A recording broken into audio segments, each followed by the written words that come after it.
પણ કંઈ પણ ખોટું થયું હોય ને ભાઈ, એનો પશ્ચાતાપ થાય.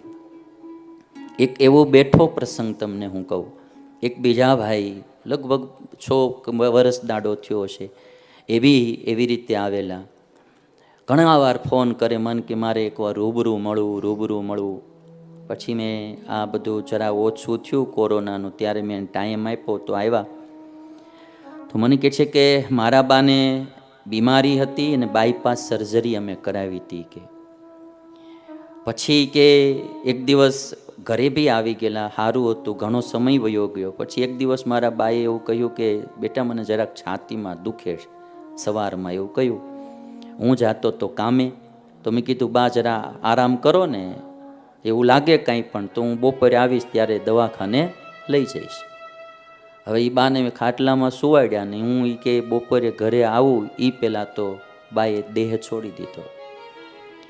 હવે એ કે મને એટલું બધું દુઃખ લાગ્યા કરે છે. બાએ મને હવારમાં કીધું ત્યારે જો હું દવાખાને લઈ ગયો હોત તો કદાચ મારા બાનું મૃત્યુ ન થાત. એ ઘટના મને બહુ ખટક્યા કરે છે. જોકે આ બે પ્રસંગો જે મેં કહ્યા, એક પિતાનો ને એક માતાનો, એ બે દીકરાઓ માતૃ પિતૃ ભક્ત તો ખરા છે. મારા મેં જે રીતે એની પાસે પ્રસંગો સાંભળ્યા, કારણ કે દિલવાળા બે માણસો હતા, તો જ એને આ દુઃખ થાય, નહીતર દુઃખ ન થાય. અને એમાં કંઈ વાંકે એનો નહોતો બેયમાં. ઓલામાં જ એના મા બાપ બાપુજીનું મગજ જ અસ્થિર થઈ ગયેલું, એટલે એણે જે આખી ઘટના કીધી બધી હું કહી ન શકું. એટલે એવી ક્રિયા કરતા, એટલે પછી એને જરા ગુસ્સો આવ્યો, એ બી સ્વાભાવિક હતો. પણ છતાંય નાની એવી ભૂલ થઈ હોય કાંઈ પણ, તોય માણસને ખટક્યા કરે. એટલે ગાંધીજી કહે છે કે આજ દિવસ સુધી પ્રસંગ મને સાલે છે. મારે તો આમાંથી એવું કેવું, પરિવારમાં ભેગા રહેતા હોય ને, બધાને રાજી રાખવા ને રાજી કરવા. આ કોઈને કુરાજી ન કરવા ને કુરાજી રાખવાય નહીં. કાલ સવારે અચાનક એ જતા રહ્યા કે આપણે જતા રહ્યા તો મનની મનમાં રહી જાય. બહુ કોઈની અરે આંટીઓ ન રાખવી, અબોલાય ન રાખવા. પરિવારમાં કંઈ પણ જરા થયું હોય ને પાણીમાં લીટા કરવા, હા તરત પાછું હાલતું ચાલતું કરી દેવું. કારણ કે આમાં અચાનક દેહ પડી ગયો કોઈનો તો મનની વાત મનમાં રહી જાય. ગાંધીજી કહે છે કે એ ઘટના મને આજ દિવસ સુધી સાલે છે. સાલે છે એટલે ખટકે છે. અને હવે લખે ગાંધીજી કે હું જ્યારે નિષ્કુળાનંદનું ત્યાગ ન ટકે રે વૈરાગ વિના કરીએ કોટી ઉપાયજી ગાઉં છું અથવા સાંભળું છું, ત્યારે એ અવળો ને કડવો પ્રસંગ મને યાદ આવે છે અને શરમાવે છે.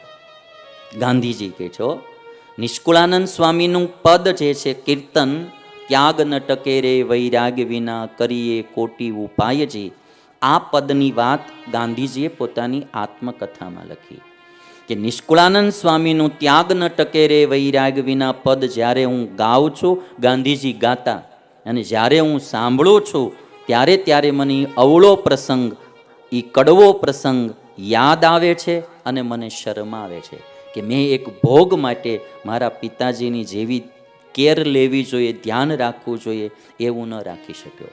તો ગાંધીજી જેવા વૈરાગી પુરુષ, ગાંધીજી જેવા સદાચારી પુરુષ, ગાંધીજી જેવા જે એક મહાત્મા, એમને પણ નિષ્કુળાનંદ સ્વામીનું પદ અસર કરે એવી વાણી એ નિષ્કુળાનંદ સ્વામીની વાણી છે.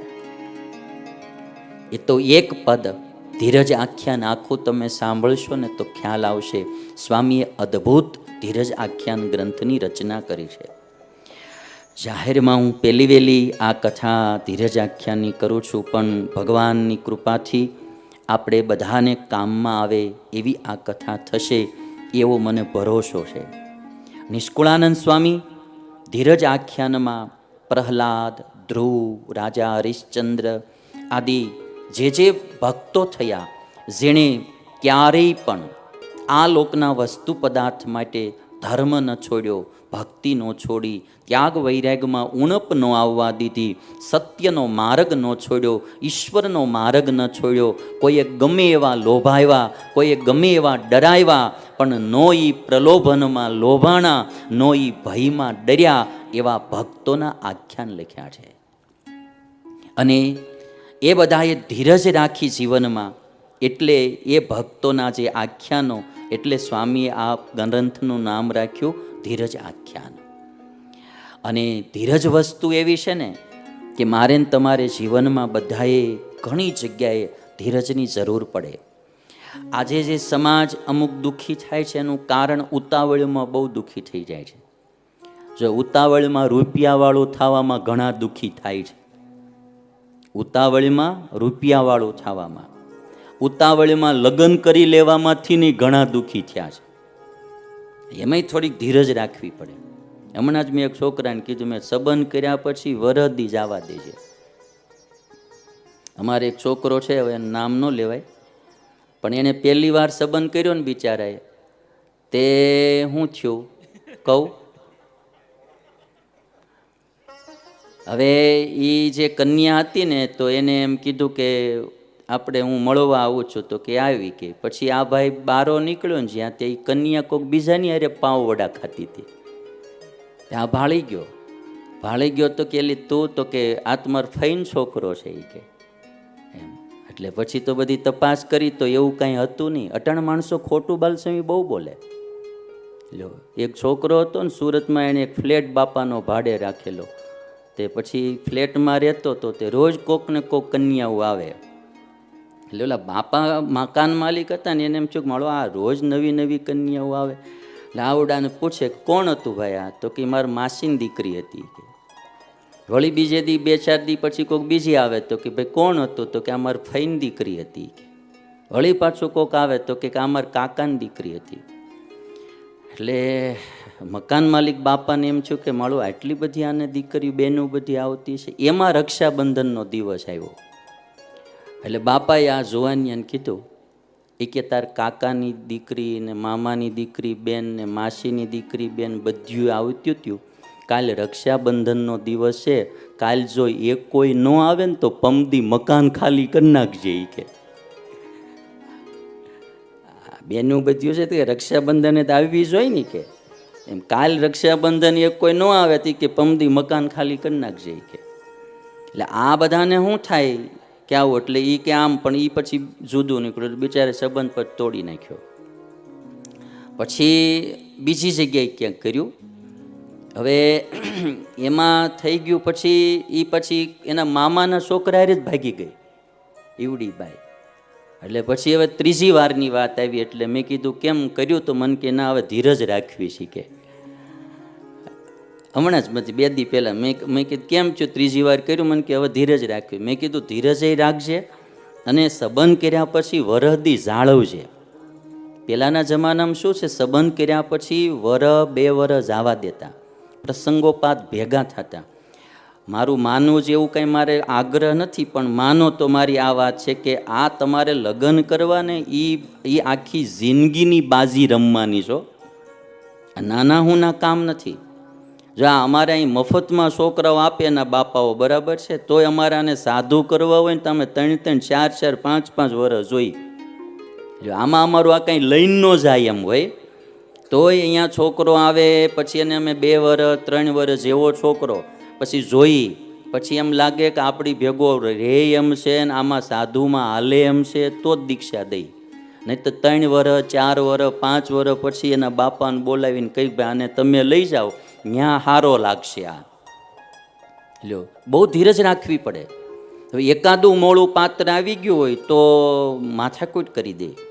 આટલું અમે ધ્યાન રાખી તોય માળા કોક ઘૂસ મારી જાય છે એમ.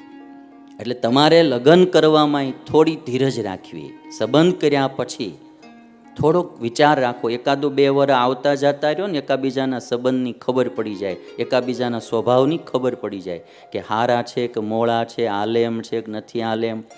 પહેલી વાર જોવા ગયા હોય ત્યારે જ બધું સારું જ હોય, પણ પછી હું ધીરે ધીરે 2-5 મહિના જાય, 4-6 મહિના જાય, પછી એકાબીજાના સ્વભાવ બહાર આવે.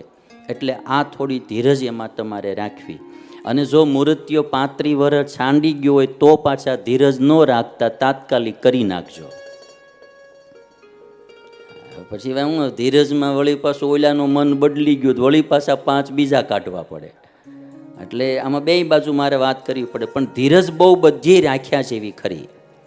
ધીરજ વસ્તુ કેવી છે હું તમને એક ચીજ એમાં બતાવું. એક ચાર્ટ તમે જુઓ. ધીરજ વસ્તુ પહેલાં સમજી લીધા જેવી છે, બહુ ફાયદાકારક છે.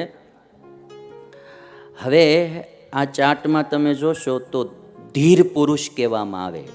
જે આખ્યાનો બધાય છે ને એ ધીર પુરુષના આખ્યાનો આવશે. અને ધીરજતાની વાત શાસ્ત્રોમાં આપણે એવી કહેવામાં આવી કે વિકાર હેતો સતી એશામ ચેતાંસી ન વિક્રિયંતે સહ ધીર. વિકાર હેતો સતી એશામ ચેતાંસી ન વિક્રિયંતે યસ્ય ચેતાંસી ન વિક્રિયંતે સહ ધીર. વિકારનો હેતુ હોવા છતાંય જેનું ચિત્ત વિકારને ન પામે એને ધીર પુરુષ કહેવાય. ગુસ્સો આવે એવો પ્રસંગ હોય, એવી ઘટના ઘટી હોય કે એમાં ક્રોધ આવે જ, પણ એવા સમયે જે ક્રોધ ન આવવા દે તો એને ધીર પુરુષ કહેવાય. સમજાય ને આ ભાઈ? મારે તમારે બધાને રાખવી બહુ કઠણ વાત છે. ધીર પુરુષ થવું બહુ કઠણ છે. વિકાર હેતો સતી યસ્ય ચેતાંસી ન વિક્રિયંતે સહ ધીર. વિકારનો હેતુ હોય, વિકારનો હેતુ જ ન હોય તો પછી કોઈ પ્રશ્ન જ નથી. બરાબર? ઉનાળો જ ન હોય તો પરસેવો વળવાનો કોઈ પ્રશ્ન નથી. ઉનાળો હોય ને પરસેવો ન વળે તો આપણે સમજીએ કે આ ભાઈ કંઈક આનું શરીર અલગ પ્રકારનું છે. બાકી તો ઉનાળો જ હોય અને એમાં પરસેવો ન વળવા દેવો એ બહુ કઠણ કામ છે. વિકારનો હેતુ હોય અને વિકાર ન થવા દેવો. ક્રોધનો પ્રસંગ હોય અને ક્રોધ ન આવવા દેવો. તમને ખબર હોય કે અહીંથી મારે જેટલું કરપ્શન કે અનીતિ કરવી હોય એટલી હું કરી શકું એમ છું, અને તમને એ કરવાનો વિચાર ન આવે તો તમે ધીર પુરુષ છો. અવસર હોય, આ મોકો હોય, અને છતાંય તમારું મન એમાં વિકાર ન પામે. કોઈ ગમે એવા પ્રલોભનો આપે અને છતાંય એમાં તમારું મન આકર્ષિત ન થાય તો એ ધીર પુરુષનું લક્ષણ છે. હું હોઉં કે તમે, આપણે બધાય સંસારમાં રહીએ, વિકારના હેતુઓ તો આવવાના જ. એ વિકારના હેતુઓમાં પણ જેનું મન વિકારને ન પામે એ ધીર પુરુષ છે.